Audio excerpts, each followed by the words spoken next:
პროფესიულადაც შევაწყვეტილი ვარ ერთი რეგიონზე საუბრით, რომ მოჯერორი 4-ია.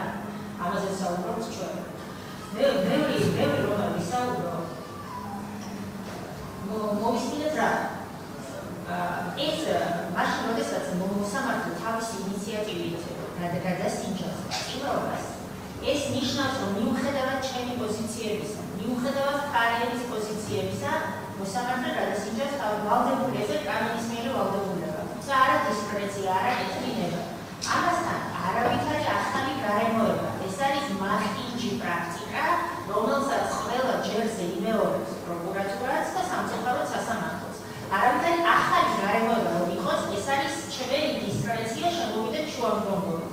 სხვა შემთხვევაში სასამართლოს ვალდებულება რევიზიის პატიმრობის ნიშნავს იმას, რომ ყველა ჯერზე სასამართლომ უნდა შეამოწმოს, რამდენად აკმაყოფილებს იმ მომენტისთვის პატიმრობა თავის ლეგიტიმურ მიზანს, რამდენად საბუთდება აი დღეს, აი ამ წუთას, აი ამ მომენტში.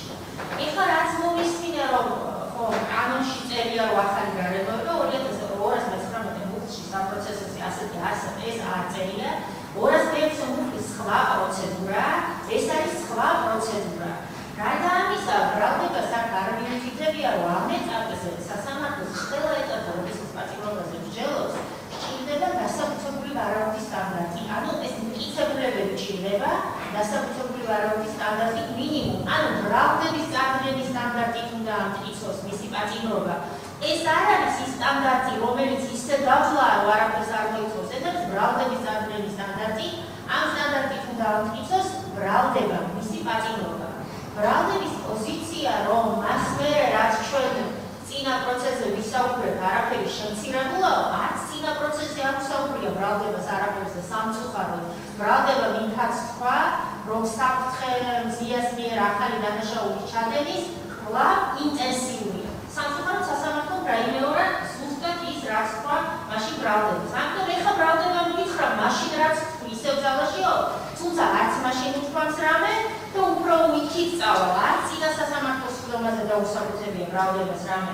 დღეს პრინციპში მზია ამაღლობელის პატიმრობის ფორმალურად მონაწილეობს ჩვენ ამ პროცესში, თუმცა იმ პროცესსაც არ გავს ეს სიმართლე გითხრათ, მე-6-ჯერ ვიხილავ, 5-ჯერ აქამდე განვიხილეთ, მანამდე ახლად აღმოჩენილ გარემოებათა გამოც ვიწვრით და სასამართლომ პრინციპში არც ერთხელ არ განიხილა, არც მაშინ, ყველა ჩვენი ესეთი საჭიროა დაუშვებლად ცნოდა, შემდეგ წინა სასამართლოდან მოყოლებული ვიხილავთ ამ რეჟიმში მზიას პატიმრობის საკითხს. ეხლა შესაძლოა ეს არ იცოდეს ვიღაცამ დარბაზში მჯდომმა ჟურნალისტმა, მაგრამ ჩვენ კარგად ვიცით პროცესის მონაწილეება აკრაზე ვსაუბრობთ და გაწყობილი ვარ ამას ჩემი ლექცია არ ჭირდება, რომ სასამართლო ამ ეტაპზე არ იხილავს იმას, ან ქმედება ჩამცვალოთ, რომ საშინელება ჩაიგდო.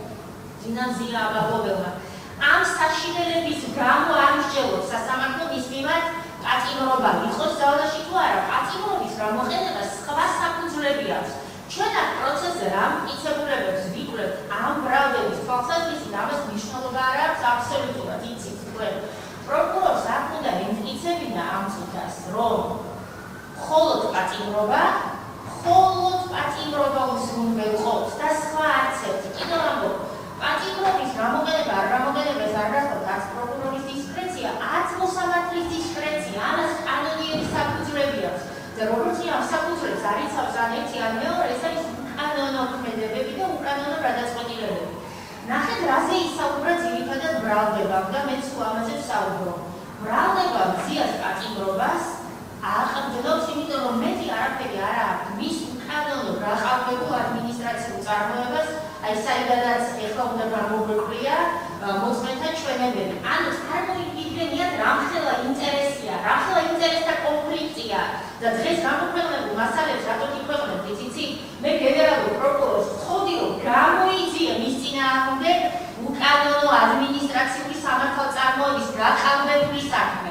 როგორ გამოიძიეს გენერალური პროკურორი, არის უკვე მერამდენჯერ ჩემი კოლეგა პროკურორი, ამაზე აკვდნობს თავის შრომბოლობას, რომ მზია ამაღლობელმა პირველ ჯერზე აგინა აკურთხა პოლიციელებს წინააღმდეგობას უწევდა და აკავეს პოლიციამ გამოიჩინა კეთილინება გაანთავისუფლა და დანაშაული. და მე ამავე უწყებას ვთხოვ, რომ გამოიძიეთ მის წინააღმდეგ ჩადენილი ის უკანონობა და სიხალხე, რაზეც შემდეგ დღეს ესწრებენ. ისეთი ინტერესთა კონფლიქტია, ყველა ჯერზე ამას ამჟღავნებს ბრალდება, იმიტომ რომ ეს არის, რაც უჭირო ფასისტის სამართლის საქმეში. მთლიანად ყავდი ადმინისტრაციული სამართლა წარმოება და ყველა ჯერზე ვისმენთ ჩვენ ამას, რომ ისეთი ასოციალური ქცევის ადამიანია, სიამაყლობენ, თურმე, რომ ჯერ ესენი ჩაიდინა და შემდეგ ეს ჩაიდინა და სიმართლე გითხრათ, არ მგონია ამ ქვეყანაში, არ მგონია ვინმე არსებობდეს მათ შორის ბატონო პროკურორების ჩათვლით, ვისაც სჯერავს ეს ამბავი, რომ მან ის ადმინისტრაციული სამართალდარღვევა ჩაიდინა და რომ ეს ადმინისტრაციული სამართალდარღვევა გაყალბებული არ არის თავიდან ბოლომდე. ეს იცის ბავშვმაც კი ამ ქვეყანაში მიუხედავად ამისა, ჩვენ ამ ფასს ვისმენთ ყველა ჯერზე სასამართლოში, მაგრამ გაწმუნდეთ თავდადამე მოსამართლე ეს არ მოხდება დღეს და ამ ფარგლებში იმიტომ რომ ბრალდების ინტერესშია ეს, მაგრამ ასეთ საქმეები გამომიძიებია.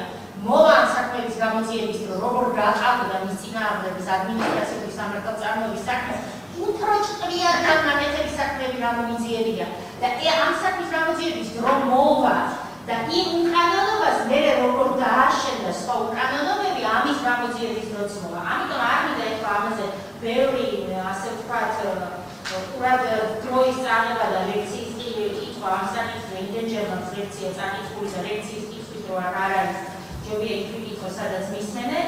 ამიტომ მოკლედ დავასრულე, ჩემთვის სულ ვამბობდი ცხადიდან ათელია, რომ სიამაყლობელი ამ პროცესში არ გახლავთ პატიმარი სისხლის სამართლის პროცესის თვალსაზრისით, იმიტომ რომ სიამაყლობელის პატიმრობა არ ემსახურება სისხლის სამართლის პროცესის მიზნებს და მერე კიდევ უყვით, რატომ არის სინდისის და პოლიტიკური პატიმარი. აი სწორედ ამიტომ არის სინდისის პატიმარი და პოლიტიკური პატიმარი, რომ ისი პატიმრობა უკანონოდ დაბრალებულ შეცითქმილ ადმინისტრაციულ საქმეზე დგას, ეს ერთი. და მისი პატიმრობის არც ერთ ეტაპზე მისი პატიმრობა არ ყოფილა დასაბუთებული. აი ამიტომ არის სწორედ სინდისის პატიმარი, ამიტომ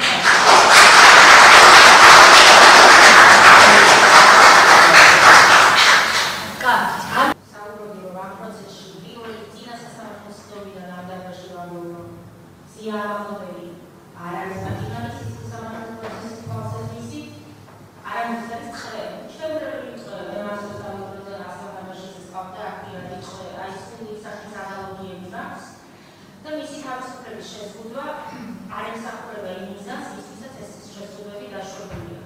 მე მაინც ყოველთვის მქონდა სასამართლოს შანსი დავეწყლებინე საწინააღმდეგოში, თუმცა ეს აქამდე არ მომხდარა. ამიტომ სიმართლე გითხრათ, მე არ ველოდები დღეს ამ პროცესზე, რომ სასამართლო მიიღებს სამართლის გადაწყვეტილებას სიამაყლობელის პატიმრობის გაუქმებასთან დაკავშირებით, მიუხედავად ამისა, ჩვენი პოზიცია